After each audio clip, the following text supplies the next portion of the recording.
First, I think it's important to say that as this aggression has evolved, so too has our assistance to Ukraine, making sure that it has what it needs to meet the aggression head-on. And as I said before, that started long before the Russian aggression, when we saw the storm clouds gathering in the months before the aggression. We initiated what we call drawdowns of our own military equipment to Ukraine to make sure that it had on hand what it would need if Russia went through with the aggression. So Stingers, Javelins, all of those were provided initially around Labor Day a year ago, and then again before Christmas. So this is months before the Russian aggression. The result of that was that when Russia went in, when they attacked, the Ukrainians had on hand what they needed to repel the effort to take Kyiv, to take the whole country.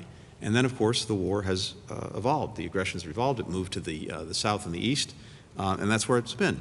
But if you look at the trajectory from Stingers to Javelins to HIMARS to Bradley fighting vehicles to Patriot missile batteries, we have continuously provided what Ukraine needs. And we're doing it in a way to make sure that it's responsive to what's actually happening on the battlefield, as well as projecting where it might go, making sure as well that the Ukrainians are trained on the systems that were provided, that they have the ability to maintain the systems, because if they're not trained and the systems can't be maintained, it's not going to do you very much good for very long. So all of these things taken together have been critical to the success that Ukraine has had to date. It starts with their own courage and resilience, but it's certainly been strongly supported by our two countries and many other countries, and we continue to adapt along the way. Now, all of that totals on the part of the United States, some $25 billion in security assistance to Ukraine over less than a year. And I would anticipate that you'll hear more announcements in the days to come. There'll be a meeting again at the end of the week of the so-called Ramstein group that Secretary Austin put together to make sure that we're coordinating security assistance among many countries. So stay tuned for more on that. But the bottom line is we are determined to make sure that Ukraine has what it needs to succeed on the battlefield. As we've said, the fastest way to bring this war to a just and durable end, to get to diplomacy, to get to a negotiation, is to give Ukraine a strong hand on the battlefield. That's exactly what we're doing. Last thing I'll say, just because I have the opportunity to address this, there had been a narrative that the Russians were trying to push for many weeks and many months that they're interested in diplomacy. Ukraine and we are not. That, of course, is entirely false, but I think you only have to look at Putin's own words in a recent conversation with President Erdogan of Turkey, in which he says, unless and until Ukraine accepts the new territorial realities, as he put it, there's nothing to negotiate. In other words, unless and until Ukraine acknowledges and accepts the fact that territory that Russia has seized by force, it's not getting back, there's nothing to negotiate. That, of course, is in and of itself a non-starter. Andrea, look, I said in my opening remarks, and I'm going to reinforce it here, we should never lose sight of the fact that the United States of America is the single largest donor of military and economic aid to support Ukraine's self-defense of any country in the world. The UK is very proud to be number 2 in that pecking order. And it's very easy to get focused on individual equipment types. And of course, tanks are the headline of today. But in our package of military support, there were heavy artillery, the AS-90 system and the M109 system, the 155 caliber guns, as well as 105 caliber guns, as well as 100,000 rounds of artillery ammunition, millions of rounds of small arms ammunition. That was part of the package that we put forward.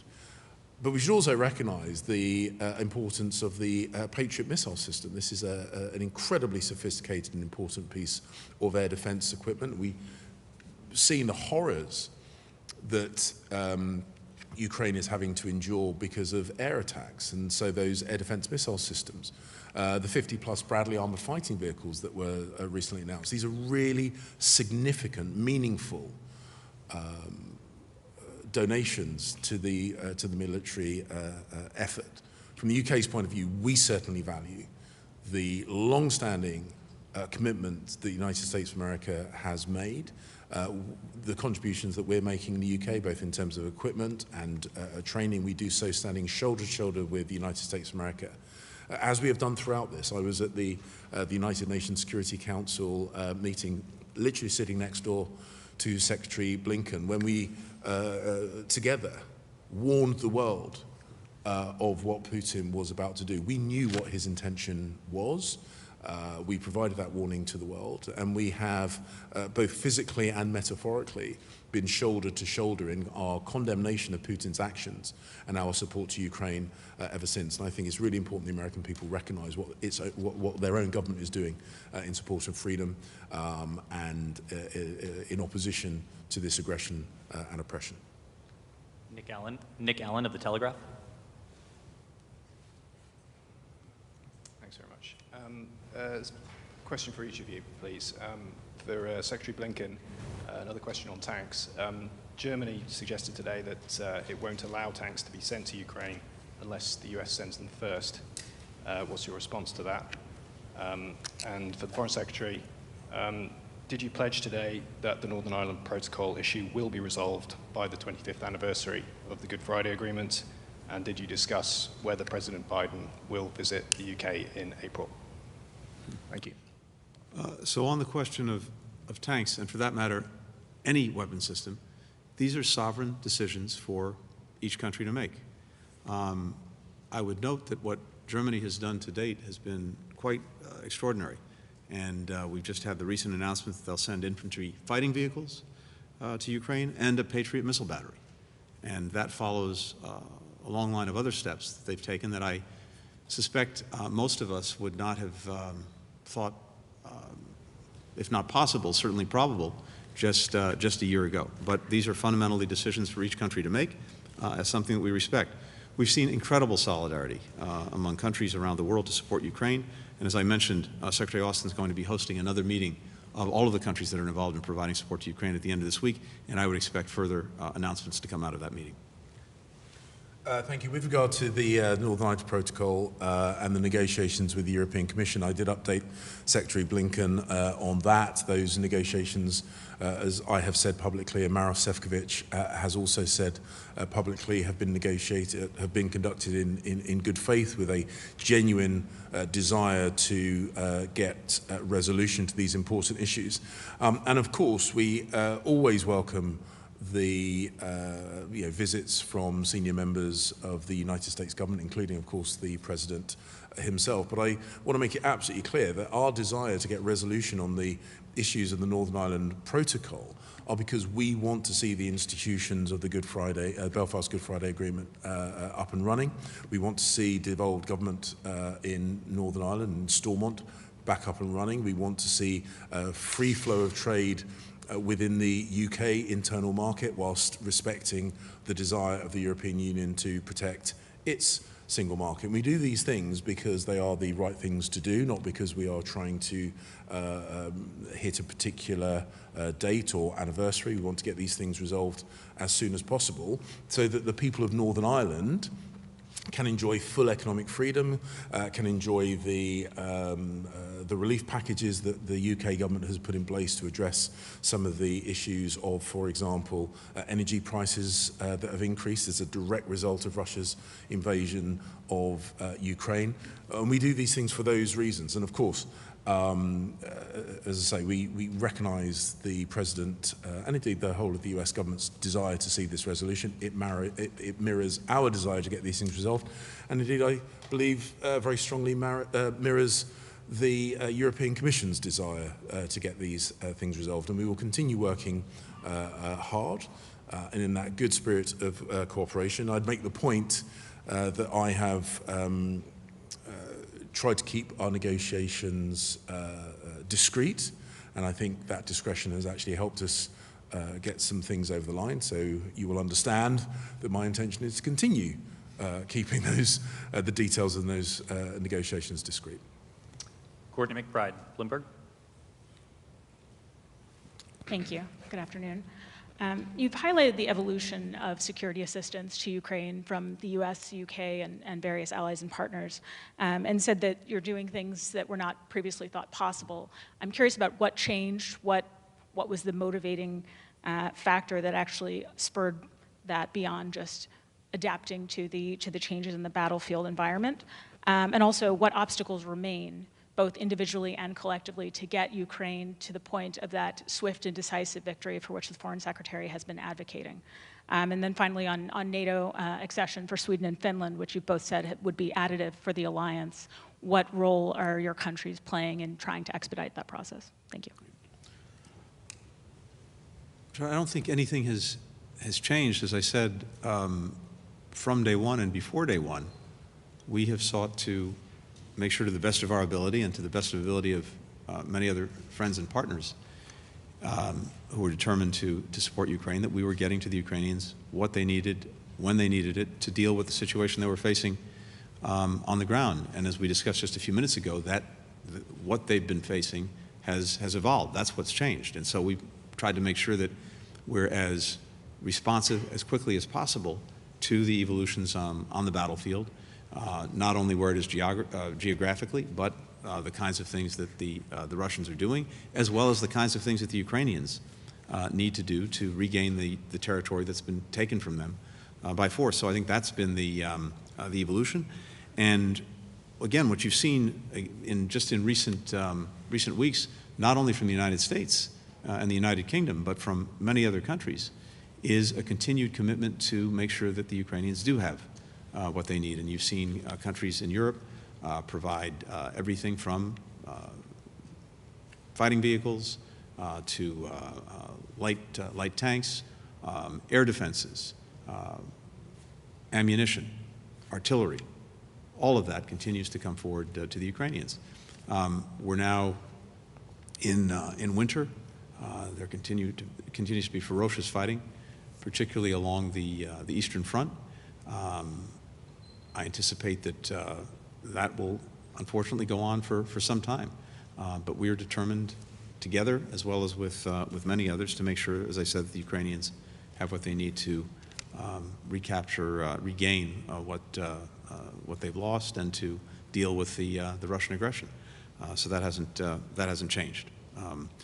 With regard to Finland and Sweden and NATO, there's been an ongoing process involving Turkey, Finland, and Sweden, and I think that process has been very productive in addressing some of the concerns that Turkey has raised about its own security, and both Finland and Sweden have taken significant steps to address those concerns, and we anticipate that this process will move forward in the weeks and months ahead.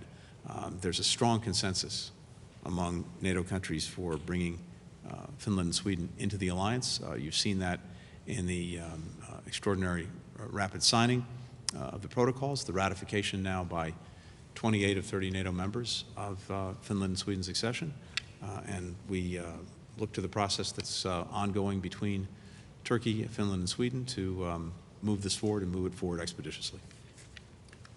Well, really, all I can do is find myself reinforcing the points that Secretary Blinken has made. I mean, in your question, you said, other than the evolution of the battle, what has changed? I mean, it really is as simple as that. At the start of this conflict, when the Ukrainians were defending themselves against heavy armor attacks in urban locations in and around Kyiv and Irpin and other places, what they needed were those small, portable, handheld anti-tank missile systems, because in the congested real estate of urban warfare, those were the most effective weapon systems that they could have utilized against tanks. And the NLAW systems that we provide, manufactured in Northern Ireland, by the way, as well as the Javelin systems that the United States of America provided, and others, were absolutely instrumental in helping the Ukrainians defend themselves in those urban areas. As the battle then moved to more attacks from the air defense systems that we have subsequently provided became key, and now we see more conflict in open spaces, in open ground in the east and the south, which therefore necessitates more maneuverist equipment, the ability to fight and maneuver simultaneously. And that has very much been the evolution of the response. As Secretary Blinken has said, the Ramstein process, where we sit with our international friends, members of the NATO alliance, to discuss what we can provide, what equipment is available, what equipment is ready to go on stream, what equipment the Ukrainians need is essential. And then it's about providing the right equipment at the right time so they conduct the right kind of fighting. And of course, the work that the UK has done and the US is doing in terms of training the Ukrainian troops so that they can be more effective with the equipment and ammunition that we are providing them, that they can utilize our donations most effectively and maintain the equipment most effectively is also important. And that process will continue, and we will evolve our support just as the battle evolves. And all I can do is echo the words that Secretary Blinken has said about Sweden and Finland. I have absolutely no doubt they will be incredibly effective allies. And I would make the point that in both those countries, they had a long-standing posture of not formally affiliating with NATO. That changed as a direct result of Putin's invasion of Ukraine. His actions were designed to break NATO as a defensive alliance, and what he did instead was strengthen NATO as a defensive alliance. Add that to the charge sheet of strategic level miscalculations that Putin has been making throughout this endeavor. We'll take a final question from Robert Moore of ITV. Thanks for taking these questions. I wanted to follow up with a question about Iran, following the killing of Mr. Akbari. I mean, you've both said here today, and Foreign Secretary, you said in the House of Commons, that you will hold Iran to account.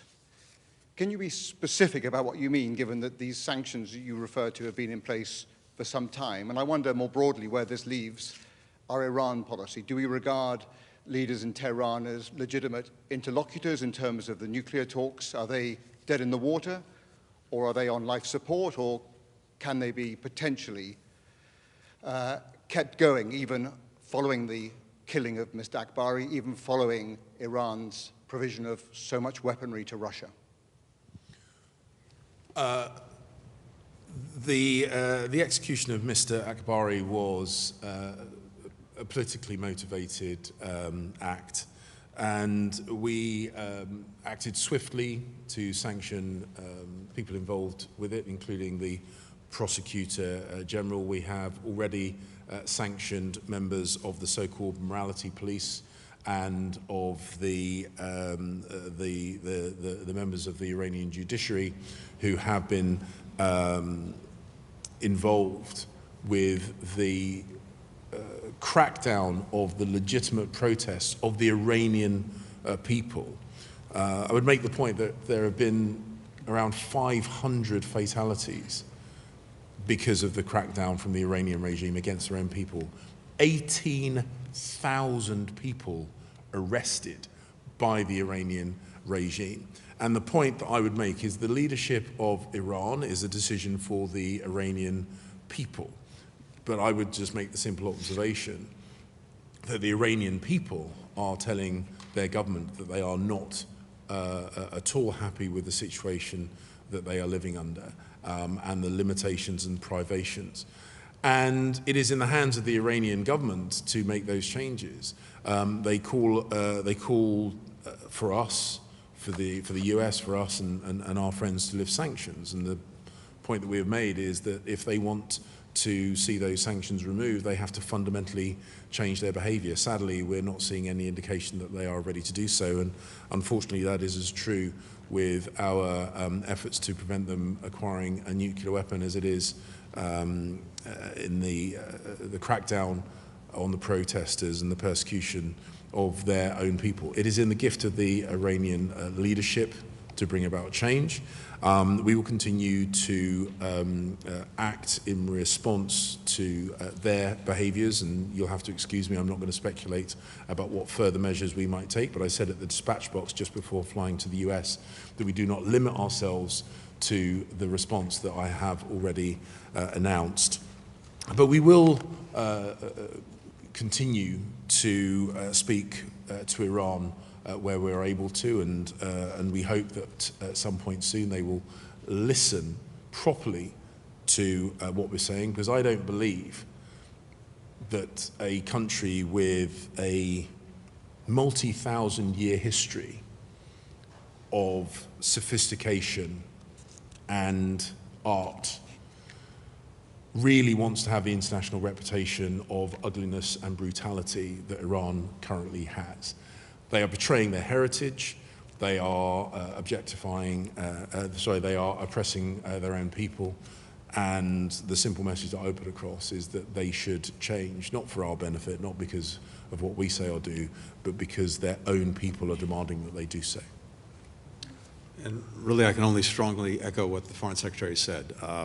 We were appalled by the execution of Mr. Akbari, just as we've been appalled by everything we've been seeing on the streets of Iran over the last months since these protests began. Mass arrests, sham trials, the executions, the use of sexual violence as a tool for protest suppression.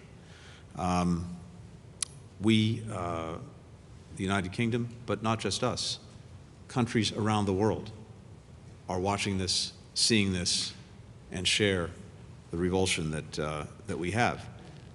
And these abuses will not go without consequence. Together with many other countries, we've been moving forward with a variety of unilateral actions, multilateral measures, using UN mechanisms to try to hold Iran to account. And that's played out in a number of different places in a number of different ways, and it will continue as long as necessary. With regard to the JCPOA, the Iranians killed the opportunity to come back to that agreement swiftly many months ago. There was an opportunity on the table that they rejected, an opportunity that was approved by all who were involved, the Europeans, the United States, Russia and China even at the time. And so the JCPOA has not been on the agenda as a practical matter for many months now. It's not our focus. We're focused on what's happening in Iran. We're focused on what Iran is doing in terms of the provision of weapons to Russia to use against innocent people and the entire energy grid in Ukraine. And of course, we're focused on its other destabilizing activities throughout the region. What is also very much in our focus is the President's commitment, President Biden's commitment, that Iran never acquire a nuclear weapon. Now, we continue to believe that the most effective way to do that is through diplomacy. And we saw the results and success of diplomacy when it comes to the original JCPOA, which put Iran's nuclear program in a box. And it was a terrible mistake to have torn up that agreement and walked away from it. And now we're dealing with the results.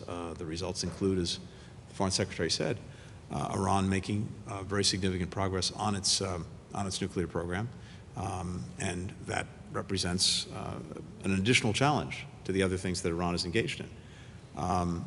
But as I said, the JCPOA right now is not on the table. Last thing I'll say is that when it comes to diplomacy in general, you tend to spend a chunk of your diplomacy engaging with countries with whom you have profound disagreements or worse, including outright adversaries. That's the nature of what we do. And the one thing that's clear is that engaging in diplomacy, including with those who are engaged in outrageous actions, is sometimes necessary to try to advance our interests, and it never takes the word no from our vocabulary. Thank you, gentlemen. Thank you, everyone. That concludes the press conference.